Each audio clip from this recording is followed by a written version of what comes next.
안녕하십니까. DY 경영입니다. 이번 시간은 전략에 대해서 설명을 계속 드리는데, 외부 환경 분석에 대해서 설명드리도록 하겠습니다. 지난 시간에는 전략의 기초에 대해서 설명을 드렸고요. 이번 시간에는 외부 환경 분석, 큰 챕터로 외부 환경 분석, 내부 환경 분석, 그 다음에 사업 전략 수립으로 진행을 할 테고요. 이번 시간에는 외부 환경 분석에 대해서 설명드리겠습니다. 외부 환경 분석은 제가 이제 여기 9가지로 이제 중간 또 서브 이제 제목을 지어놨는데, 외부 환경 분석 프로세스, 표적 시작 선정, 거시 환경 분석, 산업 분석, 시장 분석, 경쟁자 분석, 고객 분석, 기술 환경 분석, 핵심 성공 요인 도출, 이런 식으로 이제 진행을 할 예정입니다. 자, 외부 환경 분석 프로세스입니다. 외부 환경 분석을 어떤 식으로 이제 하는지 그 프로세스 순차적으로 이런 식으로 진행을 한다 해서 최종적으로는 뭐를 한다, 요거에 대해서 설명을 드리는 거고요. 자, 전략을 수립하기 위해서는 먼저 표적 시장을 정의를 해야 됩니다. 기업이 경쟁 우위에 설 수 있는 시장을 선정을 하는 거죠. 전략을 수립할 시장에 대해서 정의를 하는 겁니다. 내가 어떤 시장에서 어떤 전략을 펼치겠다, 어떤 시장에서 어떤 사업을 하겠다, 뭐 이런 거죠. 그러니까 내가 플레이할 시장을 정의를 하는 겁니다. 그 다음에 그 시장에 관계된 거시 환경 분석을 하는 거죠. 그 시장에 관계된 정치, 경제, 사회, 문화. 자, 우리가 패스트 분석이라고 많이 하잖아요. 패스트 분석을 하면은 P, politics, E, economics, S, social, T, technology에서 정치, 경제, 사회, 기술, 정치, 경제, 사회, 기술, 이 네 가지죠. 이 네 가지에 대해서 이제 주로 분석을 하게 되는 거죠. 거시 환경이니까 이 사업을 둘러싼 외부 환경 분석을 하는 겁니다. 근데 이제 패스트였다가 요즘은 스티프라고 합니다. 그러니까 STEEP, E가 하나 더 들어왔는데 이제 환경이 더 들어왔어요. 요즘 뭐 ESG 이런 것도 이제 대세고 환경이 굉장히 중요해졌잖아요. 그래서 이제 환경이 더 들어와서 이제 스티프 분석이라고도 좀 많이 합니다. 그 다음에 이제 산업 분석을 하게 되는 거죠. 자, 경쟁 강도. 이 산업 내에서 경쟁 강도는 어떻고, 구매자 및 공급자 파워는 어떻고, 잠재적으로 진입할 수, 또는 대체제의 위협을 다각도로 분석을 하게 됩니다. 이게 이제 언급된 요것들이 이제 5포스 분석이 되는 거고요. 새로운 개념인 경우에는 이제 산업 수명 주기 분석도 이제 하게 됩니다. 그걸 이제 산업 분석 단계에서 하게 되고요. 그 다음에 이제 시장 분석을 하게 됩니다. 시장의 규모, 성장률, 수익성, 성장 요인 및 향후 영향을 줄 요소를 분석을 하게 됩니다. 시장 전반적인 동향 분석을 통해서 미래 시장 변화를 이제 예측해보는 거죠. 그 다음에 경쟁자 분석을 합니다. 직접 경쟁 관계에 있는 경쟁자들의 역량을 분석하고 경쟁자들의 강약점을 제시를 해보고 향후의 경제 동향을 예측해보는 거죠. 그리고 이제 고객 분석을 합니다. 고객이 원하는 것은 무엇인지, 고객의 니즈를 분석해보고 고객 불만 요인, 고객 만족도 변화 추이 등을 통해서 미래 트렌드를 이제 분석해봅니다. 또 기술 환경 분석도 필요합니다.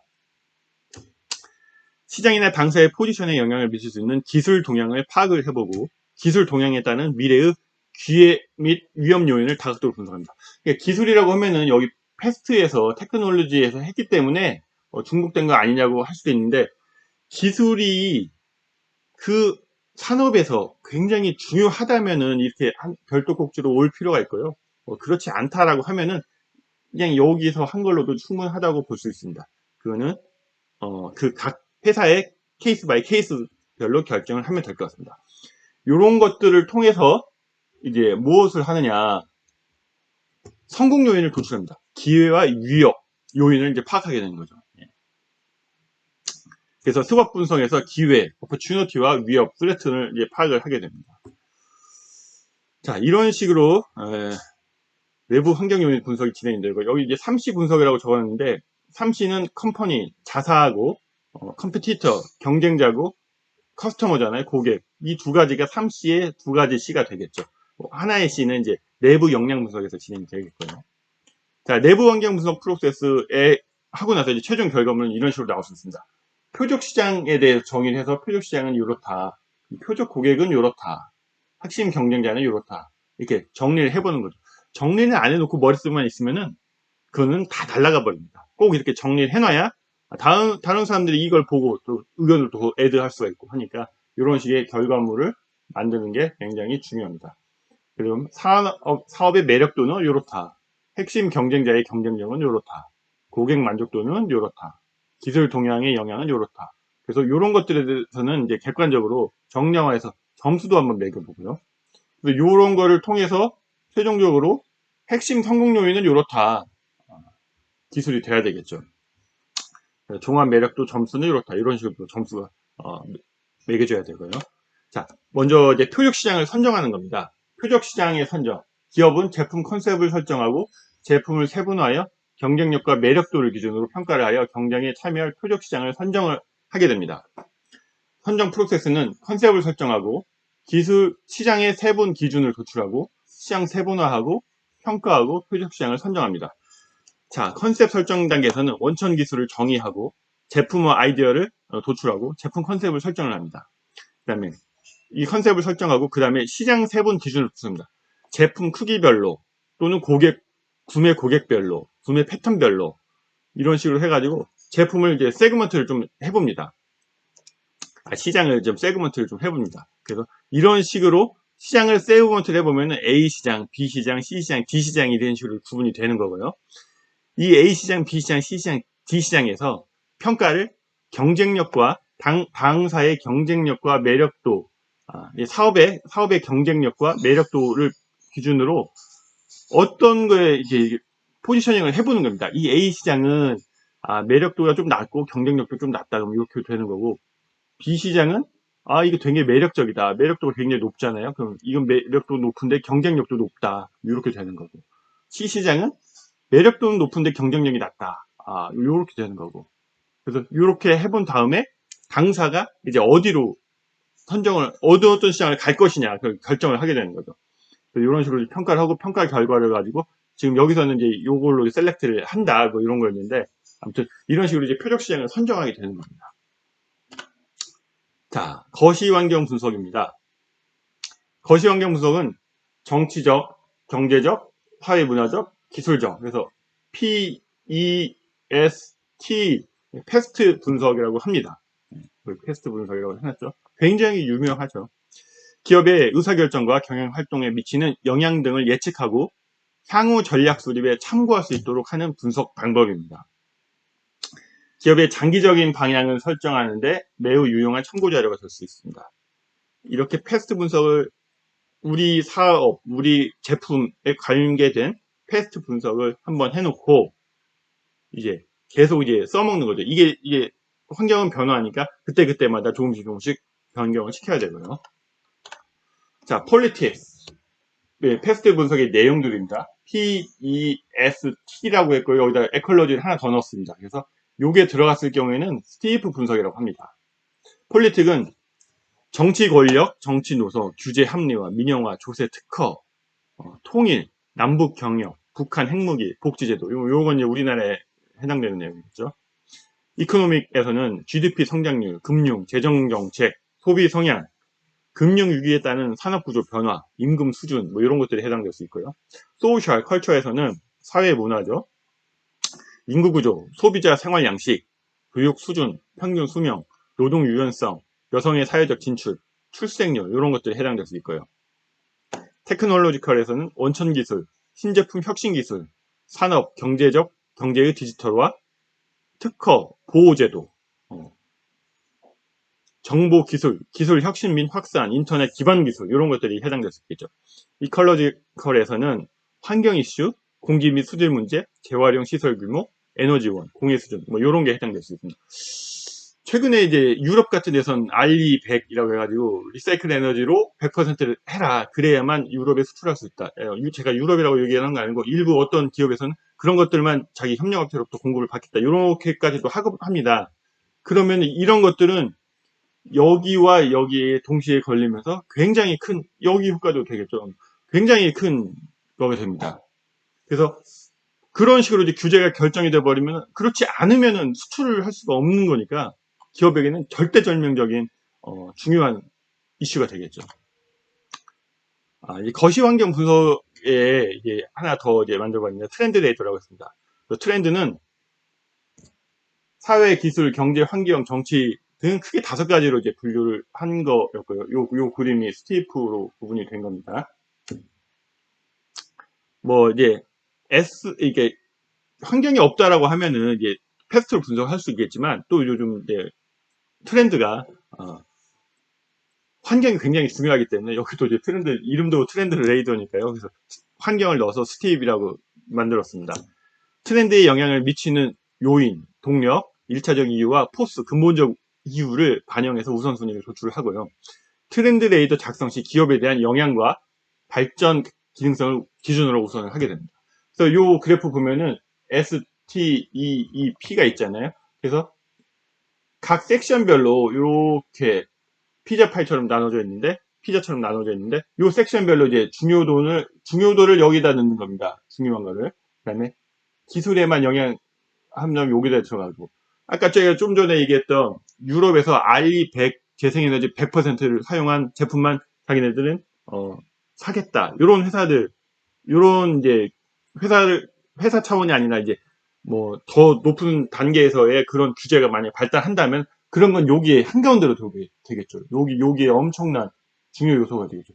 여기에 들어오는 순간 여기에만 미치는 게 아니라 기술에도 영향을 미치고 정치에도 영향을 미치고 경제에도 영향을 미치고 다 미치게 되는 거죠.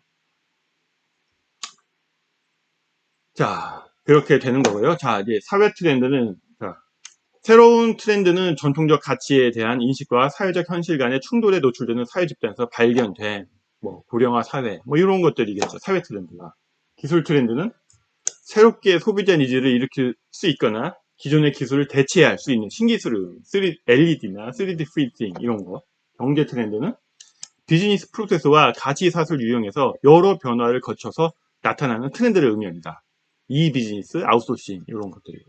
환경 트렌드는 자연 및 환경, 생태계상의 변화를 불러 일으키는 트렌드, 지구온난화, 기후변화 이런 것들이 되겠죠.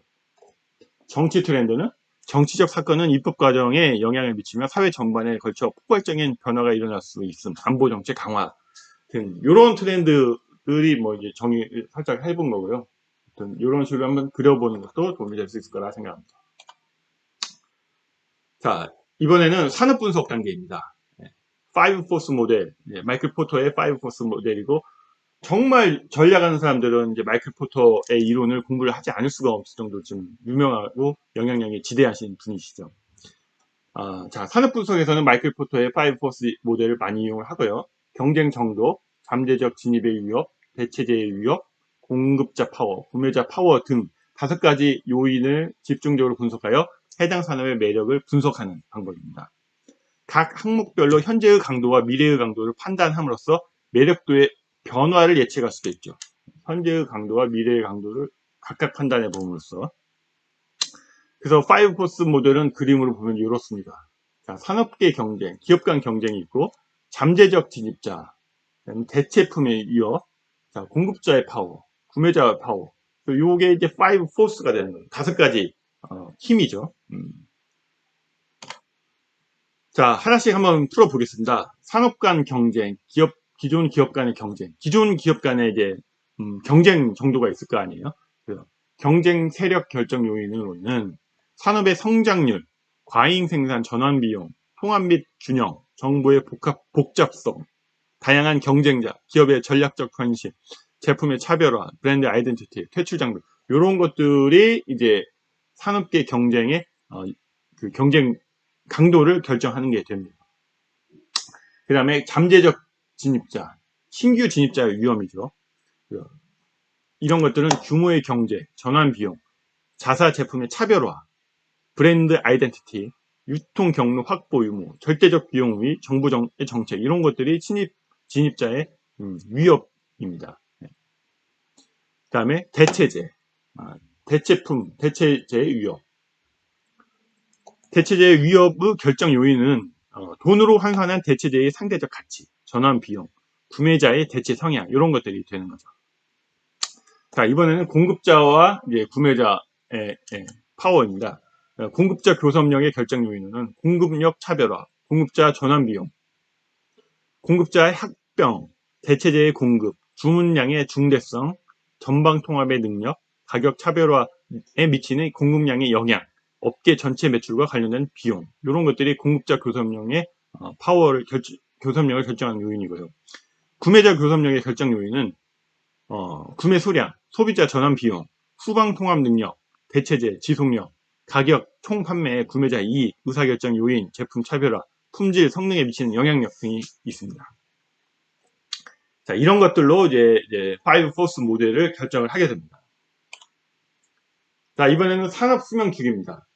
산업도 사람처럼 태동에서 쇠퇴에 이르기까지 일정한 패턴으로 이루어진 진화 과정을 거치는데, 이를 산업 수명 주기, 라이프, 인더스트리 라이프 사이클이라고 합니다.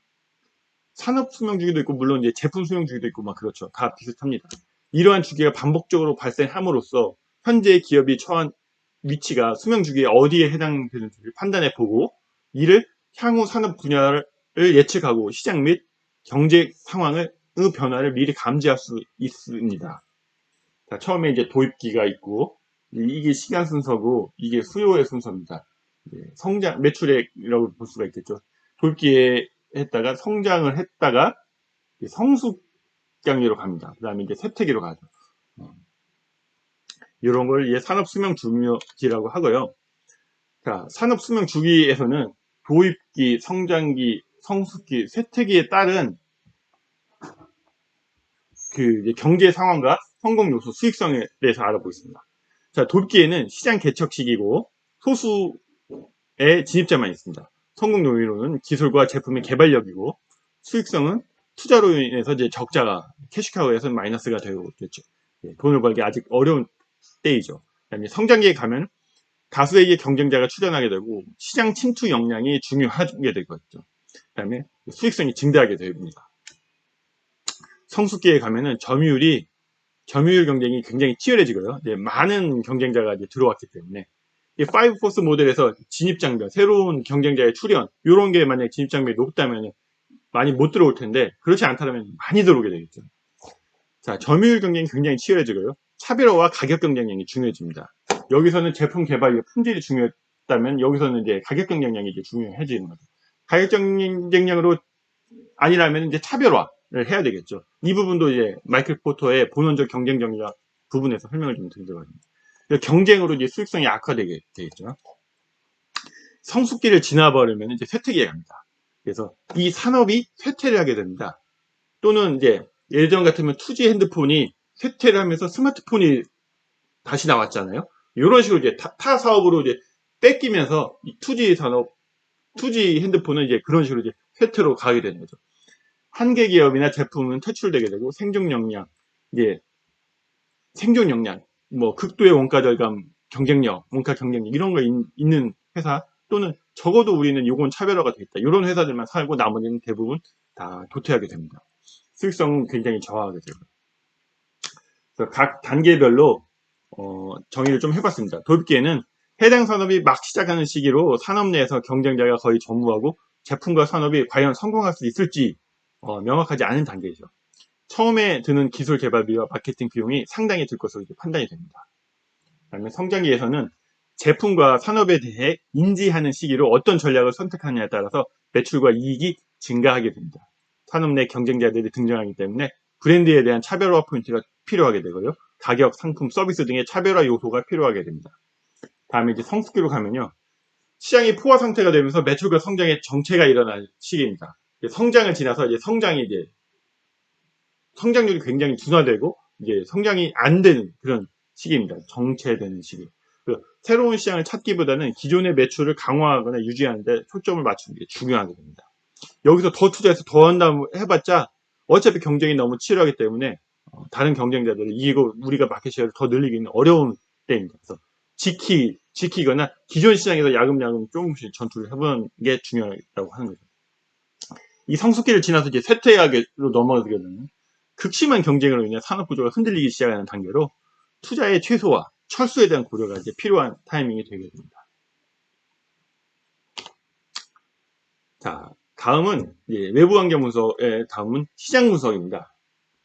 시장을 분석해 봐야 되잖아요. 산업을 분석해 봤으니까 이번에 시장을 분석해 봅니다. 표적 시장을 분석해서 좀 더 효율적이고 경쟁력 있는 전략을 수립하기 위해서 시장 분석을 하는 거고요. 제품, 고객, 구매 패턴 등으로 이런 것 등으로 시장을 세분화하고 거기에서 이제 표적 시장을 선정하는 겁니다. 표적 시장이 선정되면 그 시장의 규모나 성장률 등 계략적 현황 파악 후에 시장 동향을 신층적으로 분석을 하게 됩니다.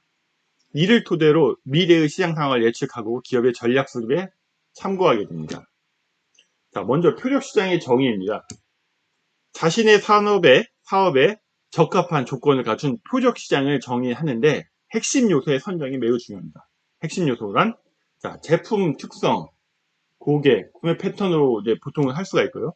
제품 특성이라면 크기, 가격, 특징으로 구분할 수, 또 더 세부적으로 될 수도 있고, 고객이라면 지역 또는 인구 통계, 성향 등으로, 구매 패턴은 구매 경향, 고객 충성도, 구매 동기 이런 것들로 이런 것들이 몇 가지가 더 있을 수 있겠죠. 핵심 요소들이 이런 것들로 이런 2x2 매트릭스를 이제 만들어 보는 겁니다. 예를 들어서 이제 제품과 고객 두 가지로 한다면은 제품과 고객을 뭐 요런 고객 나누고 요런 제품 나누고 요런 고객 나눴을 때 이렇게 네 가지로 나눠졌을 때 우리는 여기에서 포지셔닝을 하겠다. 요런 게 표적 시장을 찾는 방법입니다. 최종 결과물에서는 요거 하나만 그릴 수도 있겠지만 검토하는 담당자 입장에서는 한 5가지의 핵심 요인이 있다면 요거를 5가지를 다 넣어보면서 해봐야 되겠죠. 그러니까 단순한 평면적이 아닌 입체적으로 종합적으로 검토를 해봐야 되겠죠. 그리고 이 시장에서의 성장률은 요렇다, 또 수익률은 요렇다, 이런 것도 이제 분석을 좀 해봐야 되겠죠. 성장률이 상승하지 않는다면은 그런 시장은 표적시장, 만약에 성장률이 이렇게 감소하고 있다라고 하면은 그런 시장은 표적시장에 가면 안 되겠죠. 다음은 사업 매력도를 산정해보는 방법을 해봅니다. 그래서 사업 매력도와 산업 매력도와 시장 매력도를 동시에 고려한 사업 매력도를 분석을 하고 가능하면 정량적으로 평가를 합니다. 산업 매력도라는 것은 해당 산업의 추진 여건을 의미를 하고 시장 매력도라는 것은 수익을 얘기를 합니다. 내 외부의 피드백을 통해서 이제 보완을 하고 시장 매력도와 산업 매력도의 합으로 판단을 하되 정량 평가 외에 정성 평가도 이제 필요하게 되는 거죠. 그래서 종합적으로 이제 시장 분석을 하게 됩니다. 자, 다음은 이제 경쟁자 분석으로 들어갑니다. 경쟁자 분석. 지피지기면 백전백승이라고 했죠. 적을 알고 나를 알면 경쟁자를 알아야 되겠죠. 무한 경쟁의 환경 하에서는 승리하기 위해서 경쟁자 분석은 반드시 필요합니다. 경쟁자 분석의 프로세스는 먼저 경쟁자를 선정을 하고 경쟁자의 정보를 수집하고 정량 분석을 하고 정성 분석을 하고 이제 분석이죠. 그래서 결과적으로 경쟁자의 강점과 약점을 도출합니다. 경쟁자 분석에서는 표적 시장을 선정을 하고 표적 시장의 앞에서 선정이 됐죠. 그럼 경쟁자를 선정을 합니다. 잠재적 경쟁자를 포함해가지고 그다음에 표적 경쟁자를 선정합니다. 조경쟁자, 조경쟁자는 나와 비교를 해봐야겠다 이렇게 되는 거죠. 그리고 경쟁자에 대한 정보를 수집합니다. 재무 정보도 수집하고 실적 정보, 공시 자료, 관계자 인터뷰, 외부 평가 자료 이런 것들을 수집을 하고 그리고 요 정보 수집을 한 거 가지고 정량 분석을 해봅니다. 시장 점유율, 재무 분석, 재무 비율 분석을 해보는 거죠. 성장성, 수익성, 안정성, 활동성 이 4가지 기준으로. 그리고 정성 분석도 해봅니다. 저 회사의 경영 목표, 경영 전략, 핵심 역량은 무엇이냐, 기타 경영 상황에 대해서 또 정성 분석도 해봅니다. 또 요런 거를 토대로 이제 경쟁사와 자사의 강약점을 비교를 해보는 거죠. 그래서 저 회사와 우리 회사 간에 서로 간에 강점과 약점은 무엇이고 핵심 역량은 무엇이다 이런 거 분석을 해보는 겁니다. 경쟁자 분석이었습니다. 또 경쟁자 분석의 이제 결과물이죠. 시장 점유율은 이렇다. 요게 자사라면은 A사는 이렇고 B사는 이렇다. 이런 식으로 이제 분석도 해보고. 그래서 이런 결과를 통해서 이렇게 결과물을 해보는 거고요. 경쟁력 분석, A 경쟁력, B 경쟁력, C 경쟁력, D 경쟁력 이런 걸 가지고 A의 경쟁력과 B 경쟁력에서는 당사보다 A사, B사와 C사가 훨씬 더 경쟁력이 있는데 C와 D에서는 당사가 이제 C 관점에서는 당사가 제일 높고 D 관점에서는 B사가 더 높고 이런 식으로 이제 분석을 해보는 겁니다. 그래서 BC에 대해서 BC에 대해서 이제 분석을 해보고 그 결과를 이제 적어보는 거죠. 자, 경쟁자 분석을 했으면 이제 고객 분석도 해야 되잖아요. 우리 고객 제일 중요한 것 중에 하나잖아요. 고객 분석. 지금은 무한 경쟁 시대입니다. 수많은 기업들이 시장에서 비슷한 제품을 내놓고 있어서 고객들은 마음에 드는 제품과 서비스를 입맛대로 고를 수가 있어요. 헤게모니가 예전에는 공급자에게 있었다면은 요즘은 이제 구매자에게 있는 거죠. 고객에게 헤게모니가 있어요. 고객에 대한 심층적 분석이 중요합니다. 고객에 대해서 좀 더 연구하고 분석해서 트렌드 분석을 하고 거기에 맞춰서 제품을 내야 되지, 똑같은 제품을 계속 내면 고객은 변하기 때문에 떠나게 됩니다. 그래서 고객 니즈 분석은 기초적이면서 중요한 분석이라고 할 수 있습니다. 고객 분석의 방법으로는 시장 동향 파악하는 방법과 고객 니즈 분석하는 방법이 있고요. 자, 시장 동향 분석은 시장 조사를 하는 것이고, 전반적인 시장 현황과 경쟁 현황을 파악을 하는 방법 할 수가 있고요. 고객 관점에서 니즈 및 불만 요인을 집중 조사를 하는 것입니다. 고객 니즈 파악에서는 고객 만족도를 조사하는 거고요. 제품에 대한 고객 만족도를 조사하고 만족 불만족 요인 및 요인을 도출하고 원인을 분석하는 걸 이제 고객 니즈 파악이라고 할 수 있습니다. 자, 기술 환경 분석입니다. 아까 제가 이제 기술 환경 분석은 테스트에서 이미 했는데 어떤 케이스 바이 케이스로 뺄 수도 있다고 했는데, 자, 사업에 따라서는 기술이 기업 성공 요인을 좌우하는 중요한 요소가 될 수 있어요. 기반 기술 기업의 경우에는 기술이 아주 중요한 영향을 미치는 거예요. 그래서 그런 경우에는 꼭 기술 환경 분석을 해야 되고요. 경쟁자들의 기술 개발, 공급자들의 기술 개발 동향, 고객의 니즈, 신기술에 의한 대체제 등장, 가능성 등 기업의 사업에 영향을 미치는 모든 기술적 요인들의 동향을 파악해야 합니다. 산업 전반에 걸쳐서 분석을 해야 되고요. 자, 기술 환경 분석은 이제 테크놀로지 인 인더스트리에서 기업의 전략적 중요성, 기술 개발 경쟁력, 경쟁도, 경쟁사별 기술 개발 동향 이런 게 하고, 자, 이런 거 보면 이제 비슷하죠. 환경, 타사의 기술 변화, 글로벌 기술주의, 환경 등 제반 법률 규제 이런 것도 하고, 대체제의 위협, 신기술의 발전, 새로운 대체제의 능력, 전환 비용, 공급자 트렌드, 소비자 바이어 트렌드, 이게 고객의 트렌드죠. 이 협력,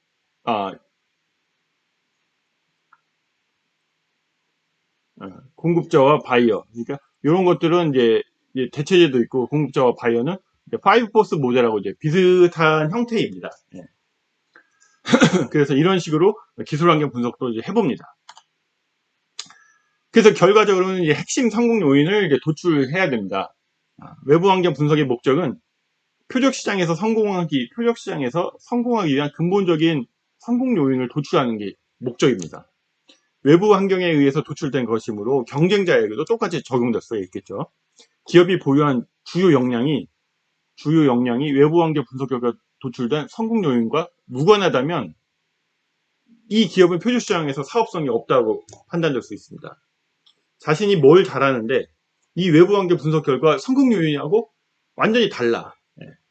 그러면은 이 자신의 주요 역량을 여기에서 성공 요인과 접목을 시킬 수가 없잖아요.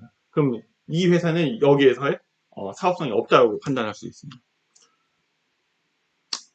자, 거시 환경 분석을 하고, 시장 분석을 하고, 고객 분석을 하고, 기술 환경 분석을 하고, 경쟁자 분석을 하고, 산업 분석을, 이건 순서는 아니고, 아무튼, 이런 것들을 이제 한다라고 이제 적어 놓은 거고요. 자, 요렇게 분석을 하고, 요 결과가 핵심 성공 요인을 이제 찾아내는 겁니다. Key Success Factor에서 KSF라고 합니다. 요 KSF도 이제 많이들 이제 약자로 얘기하니까 알아두시면 좋을 것 같습니다.